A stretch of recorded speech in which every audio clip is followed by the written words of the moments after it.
Well, hello, this is the final boss, and this is the Wolf of Derevnya. Derevnya.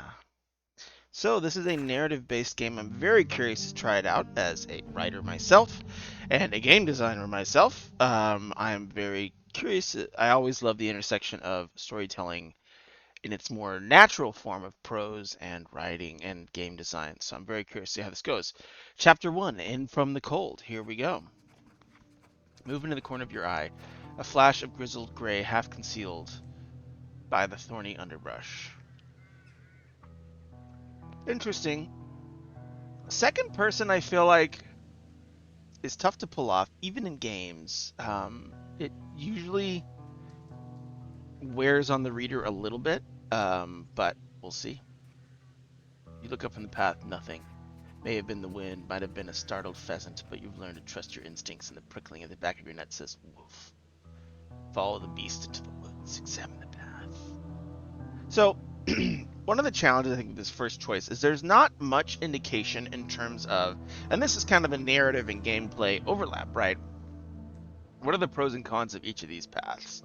Like follow the beast in the woods seems risky. I mean, I don't believe that if I myself, I don't have other context to say that I'm somebody who wants to follow a wolf into the woods. If I'm in the woods and a wolf is howling around, I'm gonna probably go the opposite direction. So that's definitely not what I'm gonna do. Head down the path west or east. Again, there's not much distinguishing these from each other. I don't know, like it just feels like a coin toss, which as my very, very first choice, um, that I would really lean towards saying, hey, what is something that can be more defining of who I am as a character, or something where at least I have an indication of kind of, hey, I'm taking an aggressive route, I'm taking a passive route, those types of things. But I'm going to examine the path and be cautious. Wheel ruts shallow but still distinguishable, half-rotten plank, fallen from some wagon long ago, a lost glove, traces of humanity. How strange she once lived among these things. So I'm a wolf now. I'm going to go to my settings, and I'm going to do allow text skipping and pause between paragraphs. And we're going to resume. How strange that you lived among these things. Follow the beast. It really wants me to follow the beast into the woods. Head up the path to the east, but I'm just going to go west. Trees in here. Vague unease nods the back of your mind as you walk this path. The village must be near. Thought of them going about ordinary tasks, milking cows, kneading bread. Fills you with reluctance. You aren't sure if you're ready to face humanity. Really wants me to chase that wolf, but I'm going to go east. Okay. Guess I'm following the beast. Handing your hilt to your sword, you slip into the bushes. I like that we have some sound design here. Your bast shoes noiseless on the moss. I don't know what bast shoes are, but sounds weird. It sticks out a little bit. You reach the clearing where you spotted movement. Nothing. Not so much the squirrel. So, a few things I think you're doing well in your writing. Varying length. We have long sentences, one-word sentences, short sentences. I've seen this one repeat a few times, like nothing. And while that is, kind of one of the functions of a, one-word sentence to quickly display a result, look for ways to vary it. You can use it for interiority, like good, excellent. Because nothing is essentially some light interiority. Not so much as a squirrel. So for some reason, I feel like I am transformed into a wolf because I'm seeing the world in terms of animals, right? But then I have shoes, so maybe I'm like the spirit of the wolf or something. Let's examine the clearing. Leaf litter with the eye of long experience, not a footprint, not a tuft of fur, but wait. Here on the Adler sapling, some snapped twigs, something has been that way. So,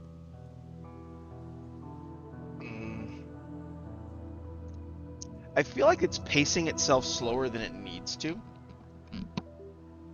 So, like, for example, this is a really good thing where, essentially by describing the leaf litter and the ground and then describing the Adler, you're kind of saying, hey, I checked the ground first and then I checked the Adler next. And while that's valuable, sometimes, especially in these early parts of the story, before I've really, right now I haven't sunk into like the premise of the story quite yet. I'm still kind of getting my bearings. And while this is helpful for developing setting and a little bit of who I am as like a tracker or having some tracking skills, sometimes just cutting ahead to like there's some snap twigs on the Adler sapling, because I'm getting, by noticing this, I still get the data that I have some tracking experience. The only thing I'm missing is the leaf litter. But you're telling me essentially the same thing 3 times, which is with the eye of long experience. So you're telling me, hey, I have experience, not a footprint, not a tough to first. So you're telling me, hey, it's giving me some scene description, but it's also telling me I know what I'm looking for. And then same thing about the snap twigs. It's giving some scene description, but mostly, you know, filling the reader in that, hey, this person has experience. So we're kind of verbal doubling, right? We're getting the same fact across a few times. I would really consider cutting this top paragraph, and maybe even the butt weight, but just here on the average happening some snack twigs. Something has been this way. Follow the trail. You creep through the forest, alert for any hint of a beast on the prowl. This is a bit of a cliched phrase. So, beast on the prowl is used in other works for other connotations. So I would consider finding a different turn of phrase, because that one at least brings up associations that you may not want your reader to bring in, because it is used in other places. Perhaps this is why you don't see the patch of leaves artfully placed on the ground. Perhaps you simply aren't accustomed to looking for the work of human hands. It doesn't catch your foot, but its jaw snaps to the side of your calf, biting deep into the skins you wear. Pain spangles your vision with spots of light. I like that verb, but it feels a little out of place given the tone, right? So I think, yeah, that just rings a little funny. You stagger to one knee and grab your leg. Your hands immediately slick with blood. I mean, examine the wound. Gingerly pull away the torn as you close. Trap is sliced through muscle and tendon. Yikes. And then another gush of blood. Okay, let's bandage it.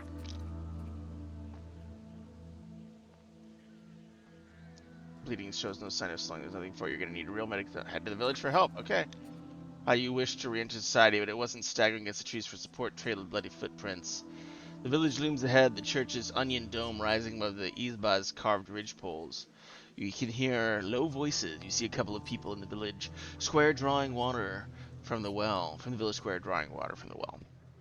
They haven't caught sight of you yet. When people look at you, they usually assume you are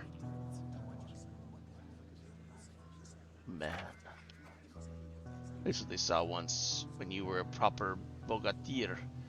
How will they react to this grizzled creature dressed in skins? Well, you'll soon find out. You gear yourself up for the looks, the questions. So I like the sound design adjustments, like this kind of whispering, muttering that's going on.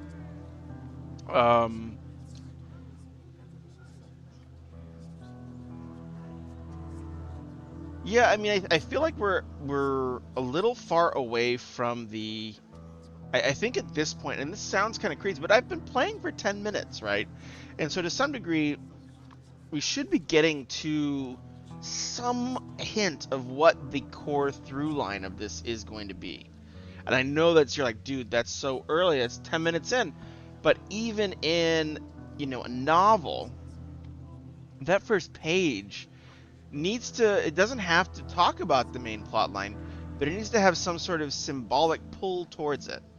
And so I feel like that's, I don't have a sense of kind of where this is going to take me. So I'm going to stride in boldly, because it's difficult to look confident when you're staggering to keep weight off your lacerated leg, drawing closer to swooning with every step. So again,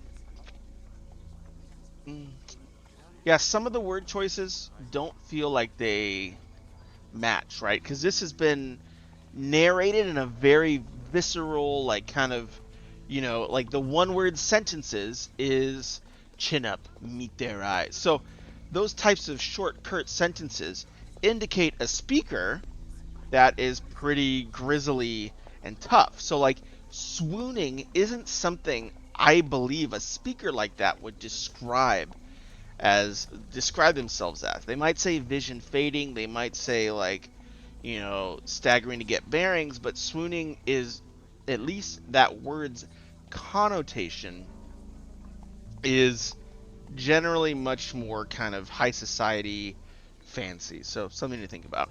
You feel out of place among these villagers as you would before the Knyazina's alles retinue. People by the well pause, woman settling down her bucket. You feel their gaze traversing your layers of fur, your long tangled hair. Silence settles over the village. Faces appear in doorways. No one speaks. Greet them.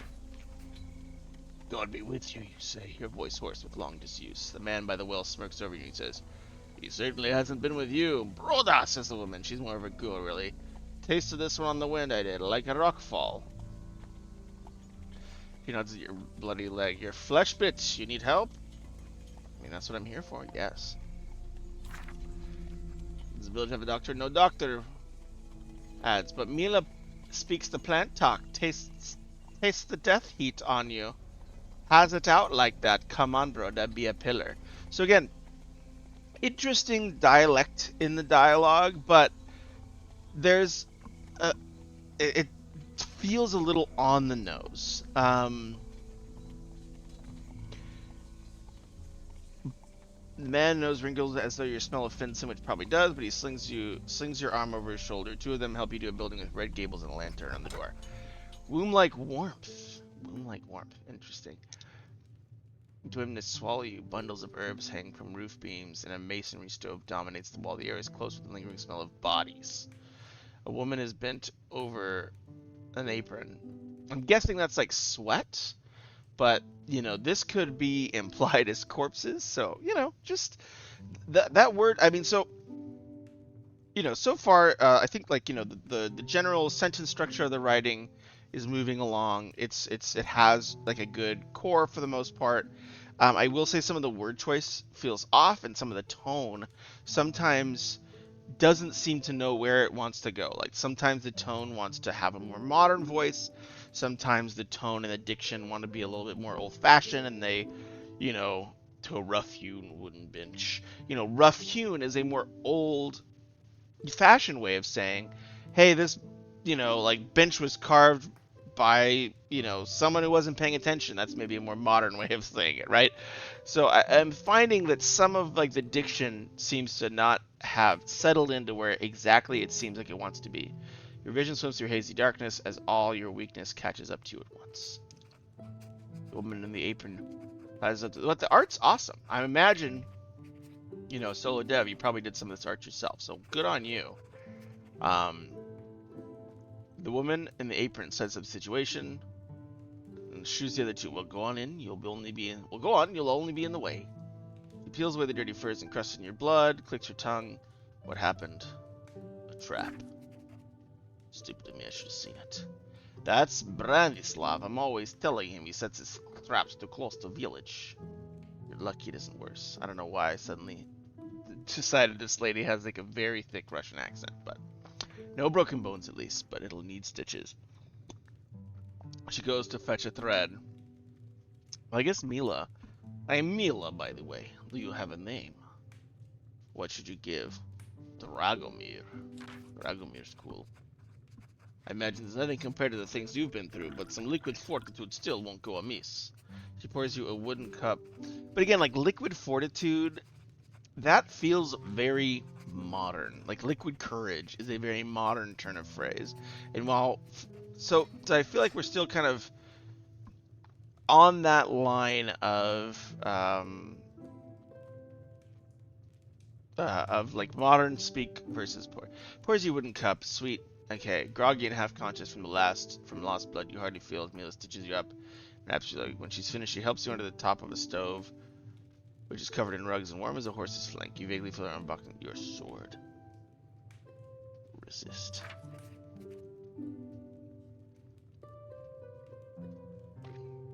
Okay. Waking to the rich aroma of stewing meat, Mila at the table below mincing herbs, and hugging to himself. You must be famished. It'll take a few days to recover your strength. You helped me. Why? Why help an injured traveler in desperate need of assistance? What world are we in where you need to ask such a question? She pauses with the knife in her hand, looking at nothing. Do you know there was a time when a man would help his fellow man merely because it was the Christian thing to do? Those were the days. Lapse into quiet, I can't pay you. And spend it on what? Pilgrimage to something to buy gilded icons? All of us has nothing, save Lord Godlemere, of course. Climb down from the stove. So, I see you're doing kind of the spoken wheel dialogue, right? Where there's a hub, and we keep returning, and the number of choices diminish. I will say, it's usually... like right now it doesn't feel quite as satisfying because a lot of these choices are just guiding me onto a single track. There doesn't seem to be too many true branches or decisions yet that have impact, right? And I think as a writer, obviously you have to, you know, save your sanity. I mean, like I'm working on a choose your adventure writing project right now and game project. And eventually you can't have infinite paths. You just will write forever and never finish, right? But, I mean, that's where variables and certain things come in, where early on, you know, seed a few of those, where, like, if I do a certain path, something new happens. Maybe it still guides me to town, but maybe I get there. Because, like, essentially, there was the eastern and the western path in the beginning, and this one it was like, hey, why'd you help me for free? Hey, I can't pay you. And then finally it's like, okay, get up. You know, so sometimes if you take one of those other paths, you can just skip to get up off the stove, and we don't have to see the other content if we haven't reached it. I don't know if this explanation is making sense. It is kind of late over here, but you know, feel free to just have some divergence, even though they might converge at the same point, rather than looping me back to the same node until I finally pick the progressive node. Manila is ladling the stool in the wooden bowls. Take a great tabby sits in front of the stove. Pet the cat, obviously.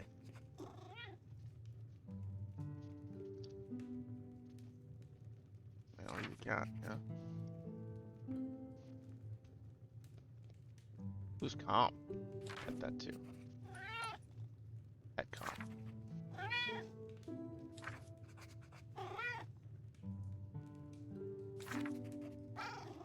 Just keep petting calm. So, yeah, I like this. I'm guessing you're using Inkle for this project, because this definitely has the, you know, the little brackets with the with like the alternate things. This definitely feels a lot like Inkle. That's great. It looks cool. I've been using Artisy more recently, and it's a powerhouse, but I do like Inkle as well. Inkle's a great tool. What village is this? Derevnya. Derevnya, says Mila. I don't imagine you've heard of it. Nothing happens here. Nothing to talk about. PetCon. So again, we're getting another node and branch thing where you're gonna eventually force me into choosing something where it'll probably be more seamless. Like eventually I have to accept the bowl of stew. Or maybe if I pet calm 5 times, you know, she just says, hey, yeah, he's never going to be your friend, and she just gives me the bowl of stew. And it gets me to the same place, but it gives me a little bit of different flavor, and it makes me feel like I have more agency. Eventually forcing me to click this reduces my sense of agency in the story. Broth is thick, scald your tongue, but you still drink it. Thick and brown. Okay, scald your tongue. Salt and herbs. So, while these like kind of sentence fragments are helpful, you know, whenever you're describing a sense, it's a very important part of the scene, right? Because, you know, we experience life through our 5 senses. So when you're touching on something that the reader touches, feels, smells, sees, it is okay to give it a little bit more attention, because that, by evoking the reader's senses, it will bring them further into the story. So while this works using a quick fragment to say salt and herbs as the flavor,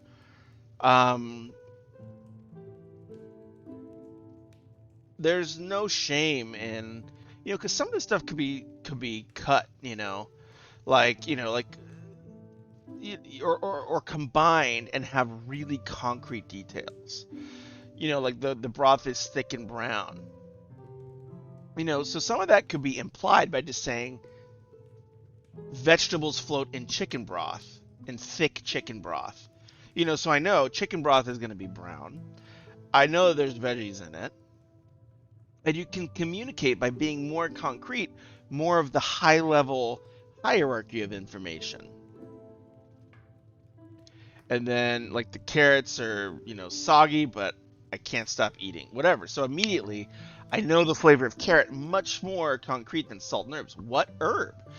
Are we thinking thyme? Are we thinking rosemary? Are we thinking mint? Obviously I hope this lady doesn't use mint in a kind of a meat stew that she seems to be having here. But that's the reason that being more concrete is so helpful.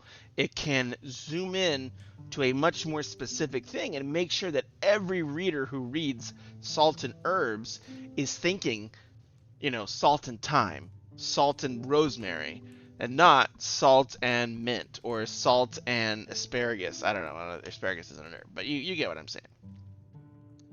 She's not as old as you thought. Those eyes, though, there's something distant. Like she's seen empires rise and fall. So again, a little heavy hype, so this empires rise and fall detail, it's coming from the speaker, from the character that's narrating this, and so it is kind of weird that this character who's been so gruff, so kind of minimalistic in their descriptions of things. I mean, they're like, oh, there's blood and herbs and salt and herbs. Like they're using fragments to kind of describe the world around them. Like using a metaphor like this, that's kind of like a exaggerated big metaphor, doesn't feel quite in place for them. Nova the Great, where the great Kianas lives, the very same. But the grandeur of the court is not what you remember of. To you, Novgorod was more than ice. The hubbub of the market square, the smoke of forges, stink of fishmongers, clamor of hooves. Did you serve him the knyats? Yes, I fought in his wars a long time ago. She says, you've been out here on your own all this time. No. I mean, I don't know. Was I? Yes, all alone. I'm assuming not the truth, at least not the whole truth, but the real story is something you cannot face even in your own mind. Rest your cheek and wondering how could you fight so long without. Now she's just getting nosy.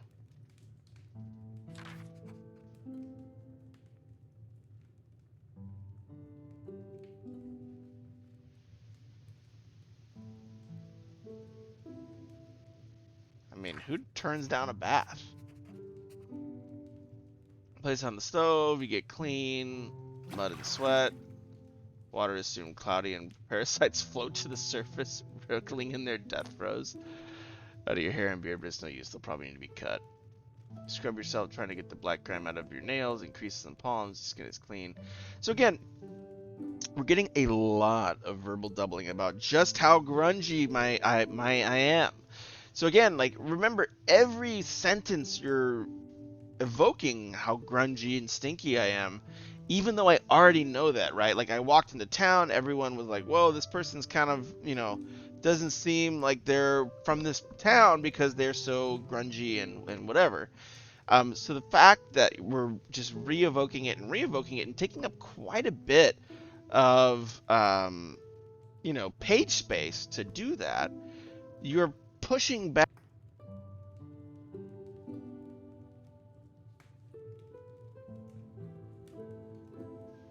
Sorry, my headphone likes to turn off randomly, but you're pushing back the inciting incident and some of those big moments in the plot, even if it's just by a couple of sentences. Eventually those add up, and you'll find that your pacing starts to suffer a little bit, which for at least me and my reading, it feels like we're hitting a few issues here where I feel like this is pacing a little too slow. I'm getting too many choices about kind of small banal things that don't matter to the story, but I'm getting beautiful scene description. I mean, I feel like you're doing a great job evoking the scene, making this world come to life, but trust in that. You don't have, once you've described it once, you can probably save quite a bit of space and not describe it in as much detail again. You can maybe say, oh, maybe just this top one. All right, and then then poof, you let it a fresh tunic, and then you just cut these two, and it's saying the exact same thing. But I don't, I know how to take a bath. I don't necessarily need like a really that level of detail, unless there's something that is important to the main story that's hidden in here. But at this point, hard to know.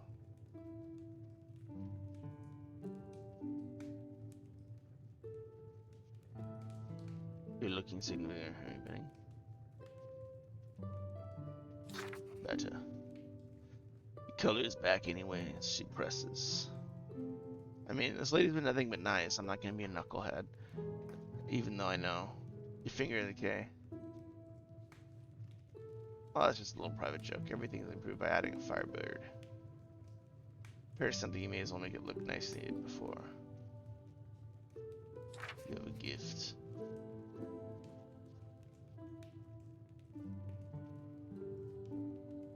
Feeling stronger. I think I need to get out and stretch my legs. If you walk with the staff, you gotta be alright around a place like this. Just don't try anything so I see when I swim again. So again. Oh, the cars are freaking out outside. Okay. So again, my note about the character mentioning, like, self-describing as swooning. You actually kind of talk about it. I mean, like, this character,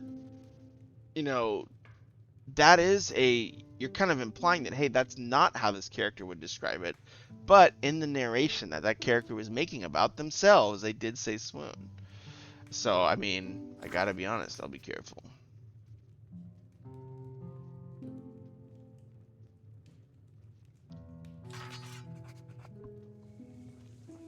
Okay, so now I'm at another hub and spoke. Village Square. Oh, interesting. As I use my mouse wheel, it also changes these and this.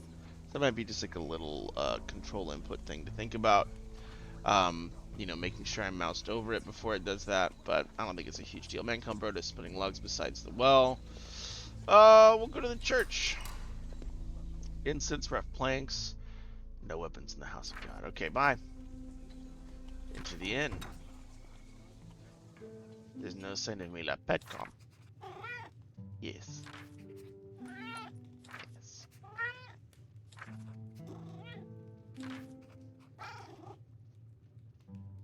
Love it. Let's leave my sword. Leave the inn. So I didn't realize I was in an inn, but now I'm going to go into the church and he'll let me in. He brightens and closes the book. Ah, you're back. My name is... He looks very more cardinal-like than I... Father Cyril, what can I do for you? What does the good book have to say today? Oh, this... He looks down at the book clasping his arms. Not the good book, but the tale of Igor's campaign, a poem about Igor Savyakov's, the brave and his great defeat at the river Kalaya. Quite fascinating. Do you read? I never learned. Ah, then I shall teach you. I'd like that. So again, like, I kind of am waiting for a plot to start. I see that there are kind of these different activities, these different things I can do. But remember, we still need that heartbeat, that plot guiding us through this project.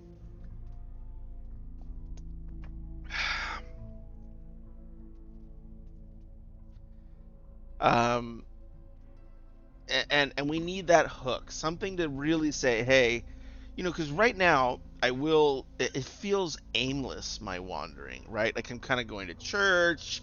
Oh, teach me to read. Like that'll take a couple of months. Or, hey, I wish to receive Holy Moon. Well, these are like cool choices. The fact that there's not a driving momentum keeping me moving forward, whether it's part of what the character wants or part of the world. And we had that whole aspect of the wolf, but I've just been hanging out in town. I haven't even thought twice about this wolf I was chasing. These old superstitions are hard to really wish to confess my sins. Alright, you really do want to confess you feel blood pressure. The words will come. So again, this is a very suspicious look, but he seems like a kindly father. He says gently, right? So like, again, some of the art, making sure the art agrees with the tone that we're setting up. Wish to receive, but we're going to stay a while if you don't mind. Pick me. Mr. Afraid, come tomorrow for the night. Okay.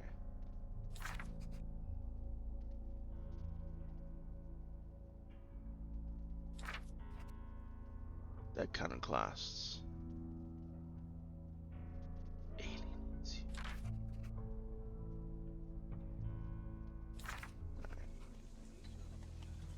Head to the east to the village entrance, head west to the new town.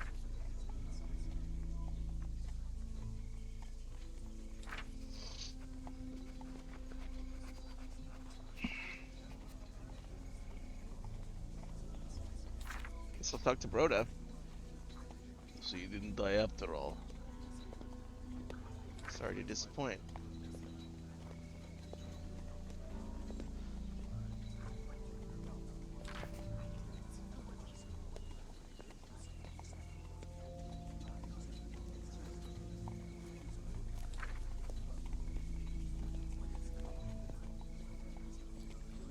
X-Bites and stepping along. Have I done something to anger you? Okay, bye. I guess I'm gonna head out of town. Trapper, hey, you got me with one of your traps. Short, heavy set, rusted, thick eyebrows. I can pay you for a marten pelt, 2 marten pelts. 1 pelt to be fine.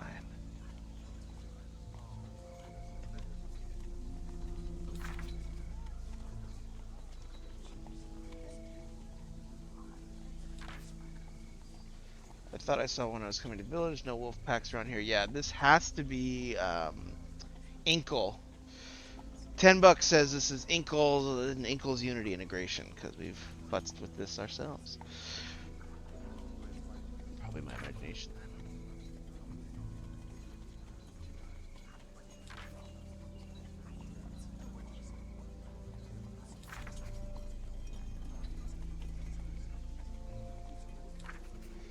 Okay, the trapper likes drinking. Head for the mana. Mana crowds up the hill. Casements. So again, like this feels very much like a kind of a choose your adventure. You're kind of going to these various nodes, or a point and click adventure, right? You're going to these various nodes. There's little like spoken wheel actions there, and you learn more about the town. But the reason I think this is struggling to have as strong of a hook as other games that use these types of systems is that I still just need that main item. I get this vague sense that there's some sort of big bad wolf that I need to be hunting, or that is hunting me, or was my old companion that I broke up with. Not sure what that is. But the mystery hasn't been hyped up to the point where like I have to know, right? Like, because when you see mystery boxes like that used in stories, they really have to hype them up. Like, if you think about the Star Wars, with the star map or whatever, and they're like, we gotta get the star map, we gotta get the map through the galaxy. It's like the Emperor's map, it was hidden on 3 boats.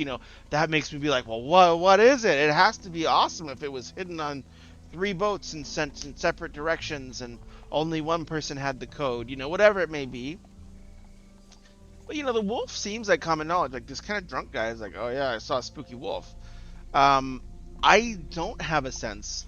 So the mystery box could be how it relates to me, the protagonist, as a second person protagonist in this. Um, but there's not too much indication given in that, except that I seem to be burdened with regret. But regret is not very active. It's very passive, right? You're looking backwards inherently because it's regretting something in the past. So, what is that forward facing goal that this character has, that I have as this character? I mean, that's another risk of going in and using second person, is that it puts so much impetus, on the reader, that you lose some of the momentum a first person character can give. So, using a first person character to kind of push through can be a really helpful tool as well. But in any case, this was a cool game. This is called The Wolf of Derevnya. And I'm the final boss. Thank you so much for sending me this game. Great work on the game. I know as a writer, I have more feedback than average when there's a lot of writing, but I think a lot of your core writing is really strong.